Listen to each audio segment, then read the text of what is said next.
Sridhar Vembu, founder and chief scientist of Zoho Corporation, is in the news right now for disrupting the way Indian software as a service companies and Indian IT forefront of extending the swadeshi movement that India has been speaking about to the sphere of tech. Because while we're trying to become self-reliant in a number of ways, where we hit a wall is often by using global brands that are so prevalent. So can India have a desi counter to a Microsoft, to a WhatsApp, to a Gmail? Well, this is the man who's trying to make it happen. So Sridhar Vembu, thank you so much for your time to us here at NDTV Profit and for joining us to explain your story. It's got a huge fillip with the government now looking at Zoho Mail as its official domain. First of all, thank you for having me, ma'am, and namaskaram.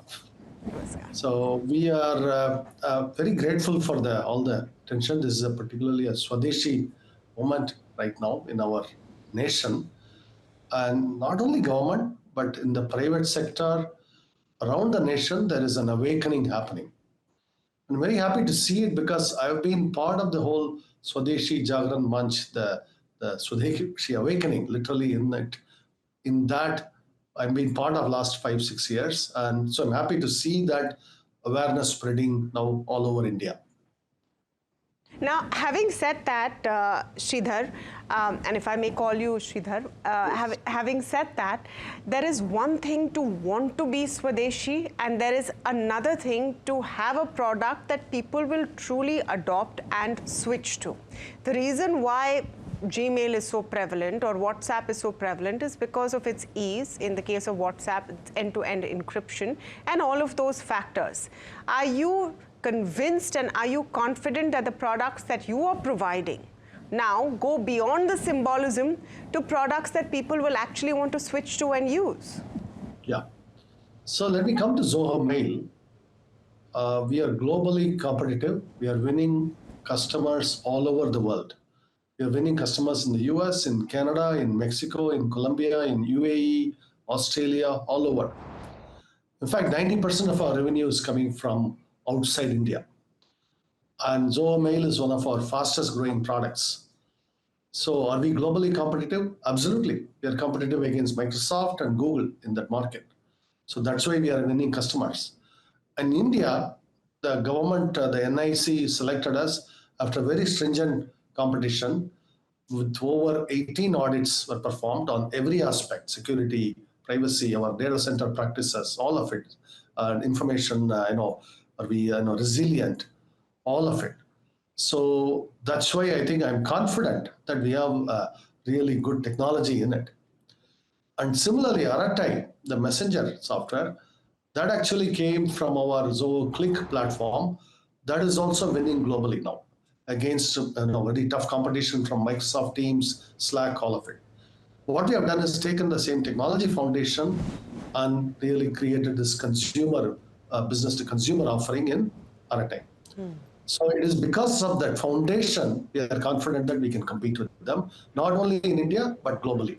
Okay, there's also a matter of habit, and I was looking this up. Aratai means chit chat or small talk in Tamil. Yes. So I'm glad that that's the name you've given, to have that spread as well.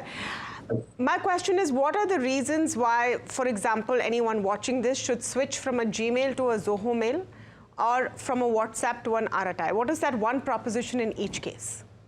Yeah. In fact, a lot of customers switch to Zoho Mail because it's much more usable and much more, it's actually cool to use Zoho Mail. A lot of people say that now. Zoho Mail users around the world tell us that's the reason they switch. It's more feature packed.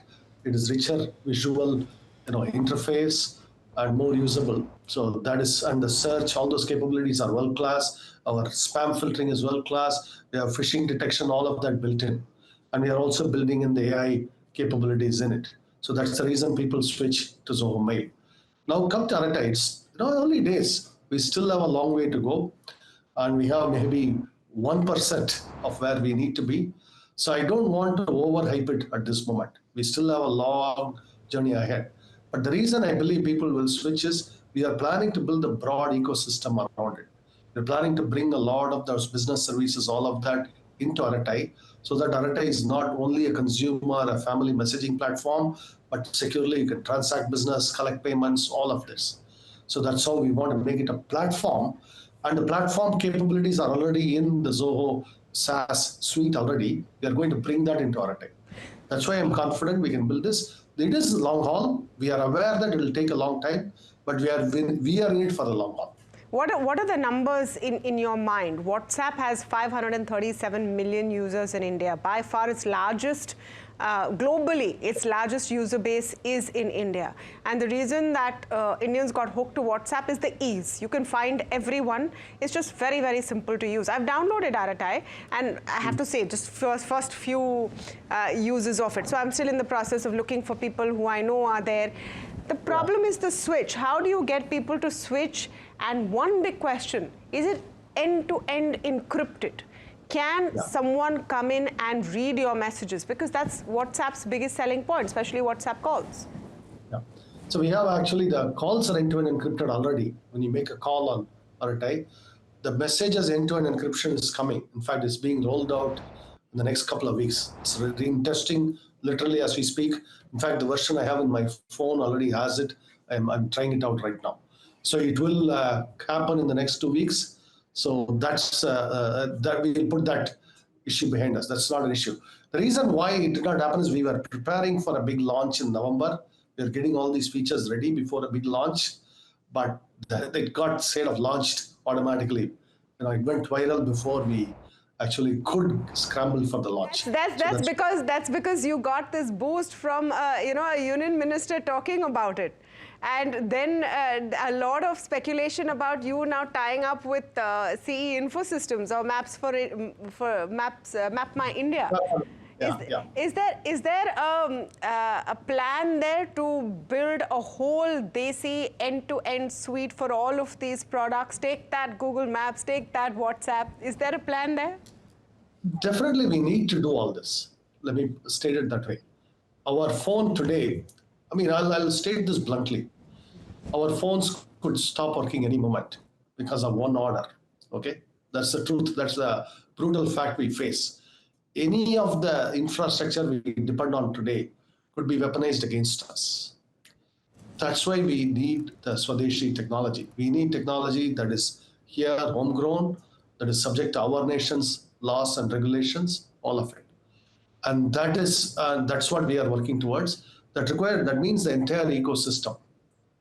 And it would take time. It's not going to be instant. And I'm very happy and very glad to receive the support from the government and also from the broader public, from the private sector, from a lot of companies. And our sales within India have skyrocketed in the last month or two. We are seeing a pronounced acceleration in our sales inquiries from the private sector in India. That's not happening because of the government said anything. It's happening because people are, coming to this realization because of all of the, happenings around the world. I'll give you an idea. Just yesterday, the Netherlands government seized a company. That's the right word. Yeah. That is, and this is the geopolitics. This is the world we are living in. Okay. And we are prepared for that world in technology. You know what you're describing, Sridhar, and I have so many follow-up questions. So let me come to them one by one. First of all, numbers for Aratai. I told you about the numbers for WhatsApp. What has been the response so far and the rate of people coming on? What are the numbers you have in mind as a target for the users that you will see in India and I assume globally as well? Yeah, we are maybe about 1 or 2% of WhatsApp. I want to be very clear. Okay? Yeah. We are not anywhere near where. No, but the rate of adoption matters, right? You've been around hardly a few days. Exactly. So I also like to be humble about where we are. It's not. I don't want to brag about it. I don't want to overhype it. All of it. So because I know we are an engineering company. We know what the challenges are. We know where we need to get to, and the adoption is steadily increasing. We want to put out all of those new features. Many of our users are waiting for those, and that's happening. And the second is all of those integrations I talked about, creating a broader ecosystem. All that is happening. The development is in full swing, full speed ahead. Also, the data center infrastructure. We were actually planning a big one in Mumbai in November. We have accelerated it. We are bringing all the servers online sooner than we actually originally planned. So that is also happening because once we get 50 times more users, we also need a big expansion of infrastructure. We are doing that. And in fact, the last 2 weeks was a scramble to get all of those servers in place so that we could even serve the current traffic. We have successfully done it. The systems are functioning smoothly. We are fine-tuning all of that so that the app is much faster, much more refined. And as I mentioned earlier, the end-to-end encryption is being rolled out right now. So all of this is the good stuff. We still have a way to go on the adoption side. And to that, it's not only the product itself, but the entire ecosystem around it. Yeah. That is why the mapping, all of that is important. That is happening. That will happen. No, so my question, sir, was the numbers. What is the goal of subscriber numbers, say, in 6 months to a year? Is there a target in place? Yeah, we actually, as a rule, we don't set targets like that. Okay. Because we cannot predict, who could have predicted what happened in the last 2 weeks? Sir, you become chief scientist, but you're an astute corporate leader. So you have a calculation in your mind. I can understand you don't want to tell me, but I have to ask. So I'm not asking you to set a target. I'm just trying to get some color on what is the rate of adoption that you see or the rate of adoption you've seen so far. Yeah, you can see there's more than 1 crore downloads already that has happened. So you can already see it from the app stores. And our goal is to make sure that all of them are sticking with us, continue to use it. Okay, that's critical. Yes. We are measuring it, we are seeing it. And that only will happen if more of their friends are in the platform, right? How important is it in this entire suite? You've got the email or the messenger, you've got the messenger, you've got the email, but you need the social media, right? To really get people to stick and get integrated. What is your view on the indigenous answer to social media, which is, I think, where a lot of Indians spend a lot of their time? Yeah, it definitely needs to happen. There are some social media platforms in India right now, like ShareChat is an example. So we are in fact talking to them. So there is platforms already there. So sorry, sir, you're talking to them to onboard on Aratai? We're just starting to figure out how to work together. So Okay. it's still early days, right? So there's a lot that has to happen. All of these platforms have to work together. We have to also, in a sense, help each other in the sense that share, technology awareness. So how do we scale this up? How do we make it much more user-friendly? How do we support all our languages? All of this we have to work together, right? Including the translations, AI, all of those parts. That's also important. And data center infrastructure, because we are going to have to create massive infrastructure for all of this. And so all of this, we have to share the knowledge, share the experiences. We will very much do so. Okay, that's part of our ethos as a company. So let me reiterate and make it absolutely clear. Will we see a social media app coming out from the Zoho stable sooner than later? I know. Right now we are focused on Aratai, okay? We first have to make sure we do full justice to Aratai before I take our eye off the ball and launch more and more things. But yes, sometime it will happen. Something will happen. Okay, I'll take that. Okay, so I just want to switch to something you have been saying on AI and adoption of AI. We are in the middle of the result season. We're tracking what Indian IT companies are doing. And there is a lament that India has been left behind in AI. I want to get your view, and you speak unvarnished on these things. On what do you think has been the performance of Indian IT companies in this aspect? Do you think that we've been behind the curve in innovation when it comes to AI, and can we get back on track? Yeah. Actually, I don't want to just talk about AI alone. AI is built on a foundation of a lot of other things. For example, even if we build AI software, the GPUs that AI runs on, and the very silicon, all of that has to be built here because China has built it. China now has not only AI, but also the silicon that AI runs on. They have made a very good GPU chip for it. So, and none of these, these are all foundational things, whether GPU, CPU, silicon fabs, all of this. And we have only started focusing on it in the last few years, and progress is happening.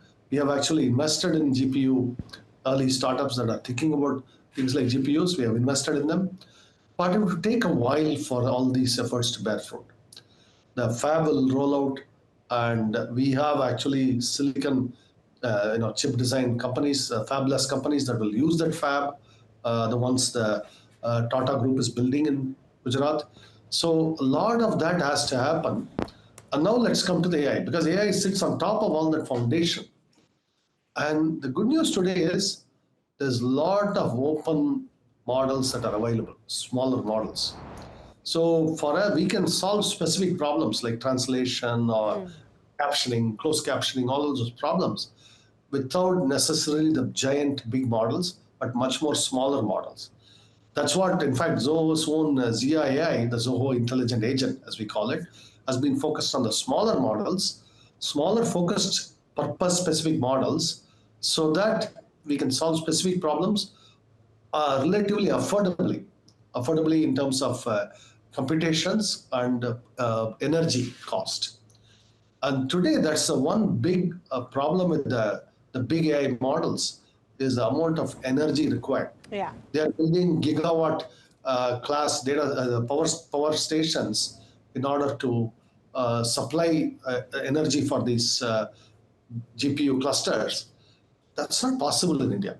We just don't have that level of energy access, nor do we have the capital. And do we want to pour all that capital into this? Would we rather spend on infrastructure our rural citizens need, or water, all of those systems, or would we put on AI data centers? It's a very legitimate question, right? So that's why I think that I wouldn't want to know. And also, to an extent, I think American companies are losing their head investing in this trillions of dollars in this. I don't fundamentally believe that all of this is going to pan out. There's definitely an investment bubble. As opposed to AI as a technology, which I believe in, the investment bubble, I don't believe in. The pouring trillions into it. And this has happened before. E-commerce, dot-coms, they were all foundationally good, fiber optics. But the bubble created an investment boom that will lead to a bust. I believe AI is set up for the same thing right now. So the investment bubble in AI is something you're cautioning about, but in terms of the core services or the core product, you think that there's no real need for FOMO from an Indian perspective? Because there is FOMO. There is this, question that are we behind the curve? What did we really make in this whole AI revolution? Where do we stand? Yeah. We have really good AI research going on in many places. IIT Madras, IIT Bombay, that I am aware of. Very good researchers working on it. So I'm actually confident all of these will come to fruition. We are working with some of these groups.